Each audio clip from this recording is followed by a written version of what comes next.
Welcome back to Investing Talk Podcast. Today, we're tackling a question that might be on your radar. Is now a good time to consider investing in Senseonics holdings? Our goal here is to sift through the research, the articles, the analysis you've pointed us towards. We want to pull out the core insights, help you get a quick handle on the company's health, what it might really be worth, how the stock's acting, and, the factors that could shape its path forward. And before we really jump in, just a quick reminder, if you find these conversations helpful, please think about subscribing, hitting that like button, and leaving a comment. It genuinely helps us out. Oh, and if there's a specific company you'd like us to look into next time, just let us know in the comments below. Your suggestions really do guide what we explore. Yeah, and Senseonics is, well, it's quite fascinating. We're talking about a medical tech company right in the middle of the continuous glucose monitoring market, the CGM space. We'll try to connect the dots, between where it stands now and its potential, looking directly at the numbers and what analysts are saying. All right, let's peel back the layers then. The core business, financial health. Senseonics is in a pretty critical healthcare area. What are the fundamentals telling us? Okay, so fundamentally, projections put quarterly revenue around $8.08 million for the next report. But, and this is important, despite being medtech, it's currently not profitable. Recent earnings per share, the EPS, came in right where forecasts expected, at -2 cents. What you really need to grasp is that ongoing losses are expected, at least in the near term. Yes, there's revenue growth, but it's, shall we say, modest, not really the speed they need to hit profitability. Future earnings, they really hang on getting wider adoption of their CGM tech and, crucially, better reimbursement. Okay, negative EPS, modest growth. That sounds like it could mean they're burning through cash pretty fast. For you listening, how serious is this cash burn? What are the sort of immediate knock-on effects for Senseonics? Well, it absolutely leads to a high cash burn rate. It's like you said, I think about low revenue, negative earnings. They're constantly using up cash just to operate. Now, the sources don't flag any immediate dangerous debt levels recently reported, but these ongoing operating losses, they definitely mean there's a higher risk of future dilution. Dilution meaning? Meaning they might need to issue more stock to raise money, and that spreads the company's value over more shares, which can, reduce the value of existing shares. Or they might need significant capital raises, new funding rounds, just because of the negative cash flow. It's a common hurdle for early-stage growth companies, but it's a real financial pressure point. Right, and this is where it gets really interesting for me. The competition. You'd think a unique product like theirs, an implantable sensor, would have a clear run. But it's not an empty field, is it?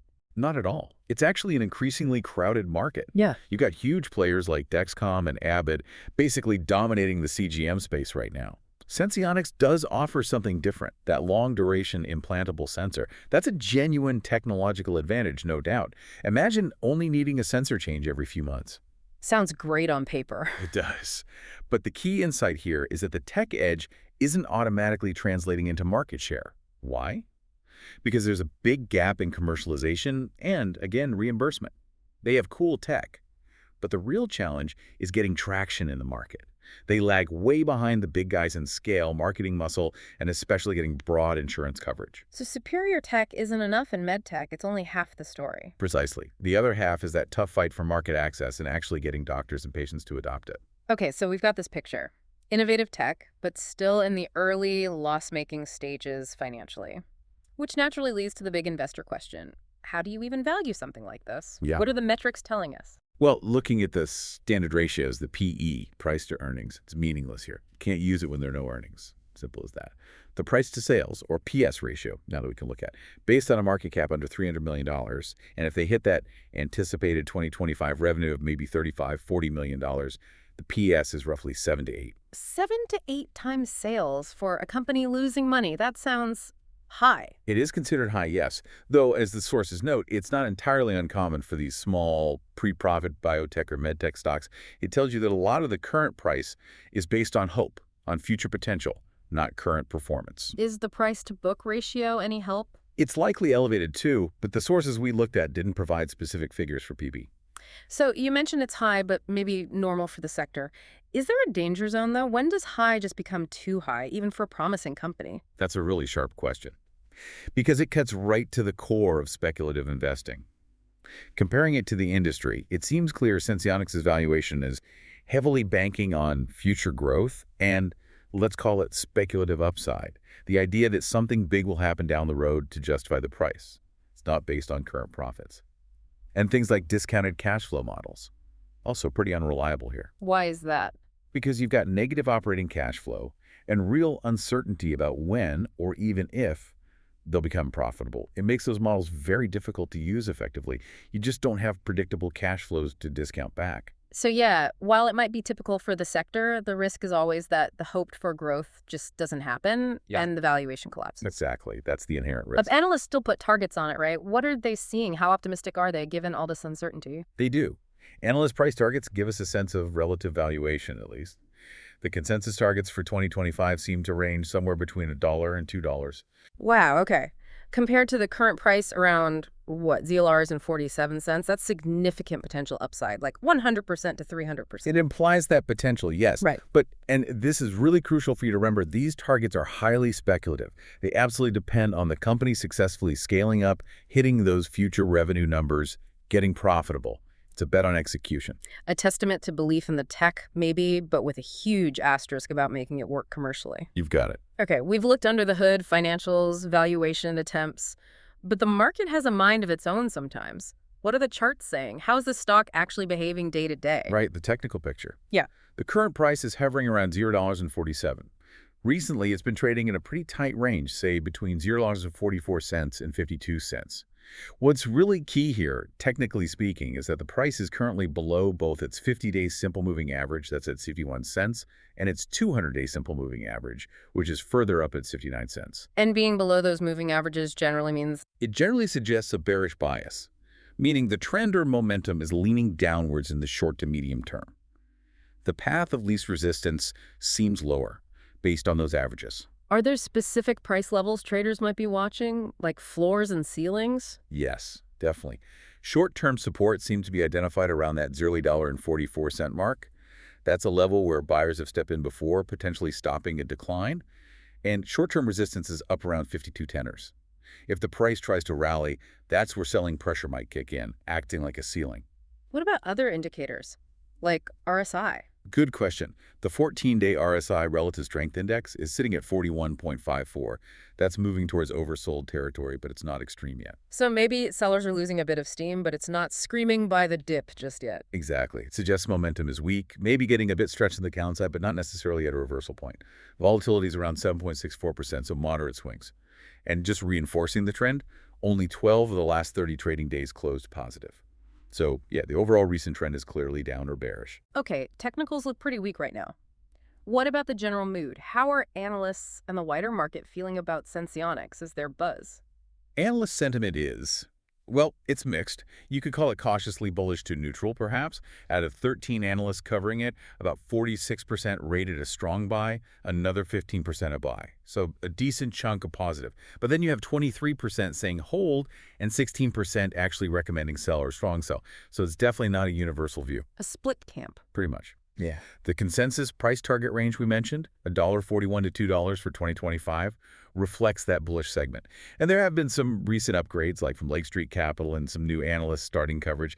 That signals maybe some renewed Wall Street focus. But overall news sentiment seems pretty neutral. Not strongly positive, not strongly negative. And what about sort of street sentiment or people inside the company? Any signals there? Well, the sources didn't highlight any significant insider buying or selling recently. That means execs or major holders aren't making big bets with their own money either way, which is neutral, I suppose.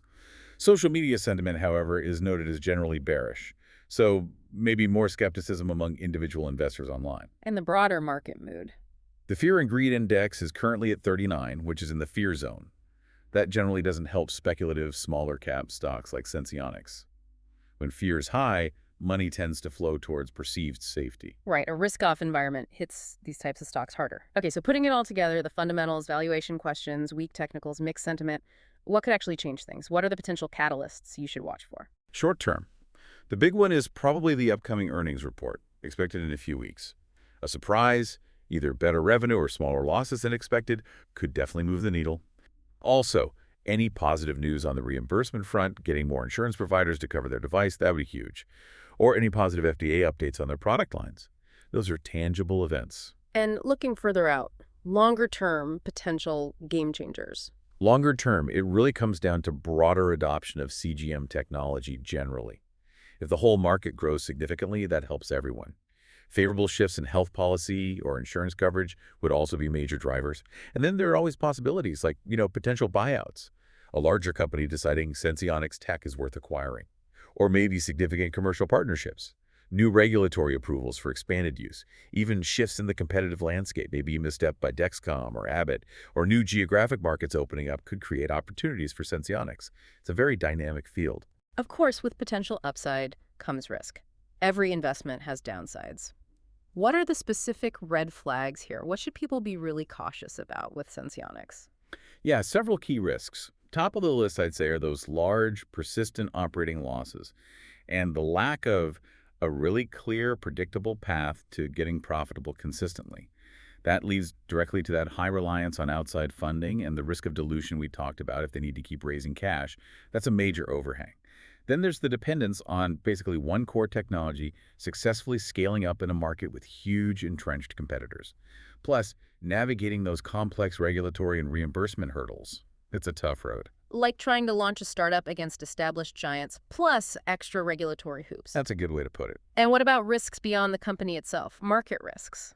Absolutely. The whole healthcare and biodevice sector is just known for higher volatility. Things can change fast innovation, regulation, and like we touched on, that broader risk-off sentiment in the market.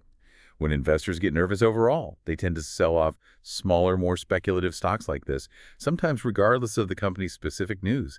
It can get dragged down by the tide. So bringing this all together, we've looked at the tech, the financials, the market, the risks. What's the overall verdict from the analysis? What's the investment thesis summary for Senseonics? Is it a buy now or not? Okay, the overall rating assigned in the analysis we reviewed was a 4 out of 10, so not great. And the rationale really boiled down to this. Senseonics has genuinely cutting-edge tech, but it's stuck. It keeps posting significant losses, and there's just no clear certainty about it reaching profitable scale anytime soon. Yes, those analyst targets suggest big potential upside, but they are fundamentally based on future success that is far from guaranteed. Speculative. Meanwhile, the current technical picture is bearish. The stock's below key averages. Sentiment is mixed to negative. The risk of needing more cash, potentially diluting shareholders, is high. Competition is fierce. Revenue growth is only modest. So upside is possible, but maybe not probable without some major good news. That seems to be the base case, yes. Upside could happen on really significant positive news, like a major reimbursement win or surprisingly strong earnings.